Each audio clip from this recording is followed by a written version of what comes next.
So the latest in Hunter Biden's story is a really big deal and really going to change the game, I think, on the Hunter. Oh, yeah. What? Well, let me clarify here. Is it a really big deal? Because it's true? Because it's true and it's going to give us incredible new information about Hunter Biden, or... because that's boring. Or is it a really big deal that's actually going to make a difference? Because I feel like I'm promised this all the time. And I know. It never arrives. So here's what this reveals how corrupt everything in Washington is. So it will mean nothing unless... you start cleaning up the corruption, because this is just roping in everybody. And the testimony that is coming in, done by the House, is stunning. So there's a new whistleblower. Now, Hunter Biden got a new high-powered legal team, and he brought a war room together. The guy, David Brock, I think, didn't he go over to the war room? A lot of the people from Media Matters, et cetera, et cetera. And this legal team and this really aggressive public relations team put out on the New York Times, the Justice Department, in the person of a U.S. attorney in Delaware, David Weiss, was moving toward letting Hunter Biden off easy. The New York Times said Mr. Weiss, and people familiar with the investigation, says it appears to be focused on a less politically explosive set of possible charges stemming from Hunter Biden's failure to meet filing deadlines for his taxes and questions about whether he falsely claimed at least $30,000 in deductions for business expenses. So this would have been nothing, okay? Slap on the wrist. Mm-hmm. Now there's a new story that is out, and it came out this week, on why this is taking so long and what is really going on. And it comes from a high-level whistleblower at the IRS. He's been working with the Justice Department on the Hunter Biden investigation. He is a career IRS criminal supervisory special agent. He's retained a lawyer and written a letter to Congress claiming the Biden administration is interfering with the investigation into the president's son. The anonymous special agent sent the letter and said, look, I am not going to reveal who I am. I'm not going to reveal all of the facts unless you promise my safety. Okay? That's kind of interesting. He said, I need to have the appropriate legal protections, and that I will only do it if I can be secure. Okay. So what is he saying? So what he's saying is really, I think, game-changing. He is saying that let me go to Merrick Garland, because Merrick Garland is at the heart of the whistleblower's claim. When the Attorney General was sworn in, he said, look, I'm staying way away from this. There's no preferential treatment at all. Okay. The longtime IRS employee wants to provide information to congressional leaders to contradict the sworn testimony to Congress by Garland, okay, that he is receiving preferential treatment. Garland said there's no interference, nothing. I have nothing to do with it. The guy is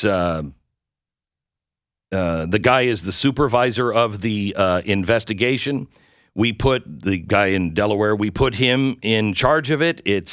He's a Trump appointee. He's from the previous administration. He's the U.S. Attorney for the District of Delaware. I've met him as the Attorney General. He's committed to the independence, and we have nothing to do with it. So what's happening is they are dismissing at the IRS all the things that the whistleblower said, these are clear, huge crimes, and we would be pursuing them all the time. But the attorney general or the district attorney there in Delaware is dismissing them, and he's saying it's because of Merrick Garland. That Merrick Garland is putting a rope around things and saying, no, you don't need that. But he's doing it in such a way to where Weiss is just not asking for stuff. And the IRS is like, what about this? No, we don't need that. And then Merrick Garland can say, well, he didn't want it, so it must not have been important. So Merrick Garland is dirty in this thing. And listen to who else it ropes in. Another official testified this week. This guy's from the CIA. He's the guy who helped write and sign the 2020 Biden laptop letter from all the former Intel people. Yeah, he's the guy who did it. He says, now, Mike Morrell, former acting CIA director under President Barack Obama, said in a transcribed interview with the congressional investigators that before his October 17th phone call with Anthony Blinken, he had no intention of writing the October 19th Hunter Biden laptop letter. He testified yes and absolutely when he asked if the call with Blinken, who was then the top advisor for Joe Biden's campaign, is what triggered that intent in you. So he gets onto a phone with Blinken. He's not going to write anything about it. He hangs up and he writes the letter. Was it Blinken's phone call that made you write the letter? Yes. He also testified that one of the two reasons he helped put the letter together was to help Joe Biden defeat Donald Trump. So now we have pretty much a hostile witness here, guy who used to work for Obama, testifying that Anthony Blinken, who's now our Secretary of State, had that written, and Merrick Garland is putting ropes around what you can investigate and what you can't investigate. Fascinating. So this, when you say, is this going to lead to something? I don't know, because it's not just about Hunter and Joe Biden now. Now this is about the people at the IRS that this guy is whistleblowing on. It's about Anthony Blinken. It is about Merrick Garland. It's about the president. And who knows who else was involved in this. I've never, in my lifetime, I have never seen our American government this corrupt. You know why people aren't going to jail when they testify falsely to Congress? Because Congress can only refer it to the Justice Department. They can only say, this guy is contempt of Congress. He lied under oath. Then they refer that to the Justice Department, and the Justice Department has to decide, do we hold them and put them in jail? Do we try them for that or not? Congress can only refer them. So you can get in front of Congress and lie your butt off if you have control of the Justice Department.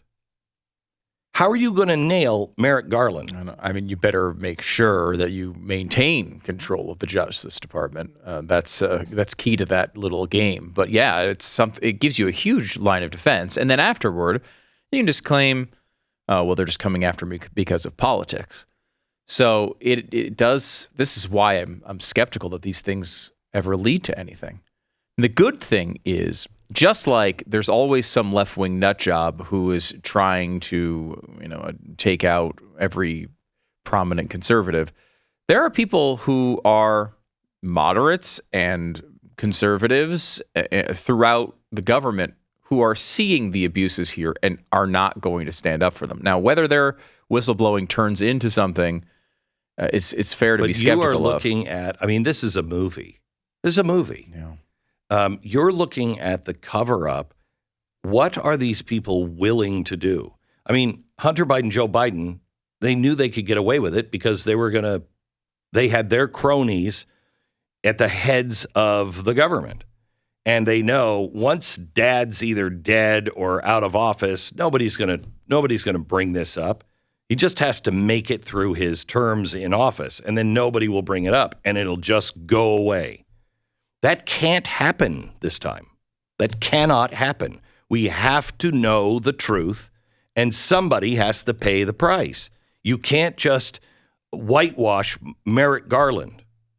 I mean, I was reading some of this stuff today, and I thought, that guy almost was a Supreme Court justice. Yeah. You know, I didn't know anything about him. I thought, okay, well, maybe, I don't know. Another liberal. Liberal judge. All right. I thought he was just a liberal judge. No, this guy, I think, is corrupt to the core. I think, too, part of it, he's that way even more now because he's been convinced, like everyone else on the left, that Republicans stole that seat on the Supreme Court, which is a completely ridiculous thing. And shows his character. Yeah, exactly. I mean, it's easy to have, decent character when everything's going your way. When you start to have pushback, what's your character? Yeah, and that's an insane telling of that story. Republicans had control of the Senate. Even if they got a vote, he wouldn't have got through. But beyond that, though, and this goes all the way to the top. We always talk about the Bidens, but Antony Blinken, which, by the way, no H, not Anthony. Yeah, sorry. Antony Blinken is the Secretary of State. I know. I mean, these are people that were manipulating certainly, at the very least, the politics surrounding the election. And not only that, he's the guy, the State Department was the one that directed the Pentagon on how to evacuate people in Afghanistan. It wasn't just the Pentagon. For the very first time, it was the State Department, and he was in charge of it. He also, did you notice when they were talking about sending all the money over to Ukraine? It's going through Antony and the State Department. All of this corruption that stems really around Ukraine for a decade. All the same people are involved. All the same people are traveling back and forth. And all the people who seem to also be connected now to a Hunter Biden scandal, they're all in the pipeline of money going all around the world. And Antony Blinken is a legit Biden guy. Like, this is the type of guy that was, when the Obama administration was filled with people who thought Obama was God and were sort of embarrassed by Biden. That's not Antony. Antony Blinken's a dedicated Biden guy, and you wonder why there's not turnover at some of these positions. They all know this stuff. They all know what they've done. You can't fire people like Antony Blinken because he's been running interference and burying bodies. Of course, we're talking figuratively here, all over the place for the past 30 years. These people, you can't fire them, no matter how bad you think things are going. They stay around forever. I don't think they think it's going poorly. But if you got the crew that is willing to bury bodies and willing to deal corruptly, why would you fire them? You want somebody who's not in your inner circle? No. They might catch on to something.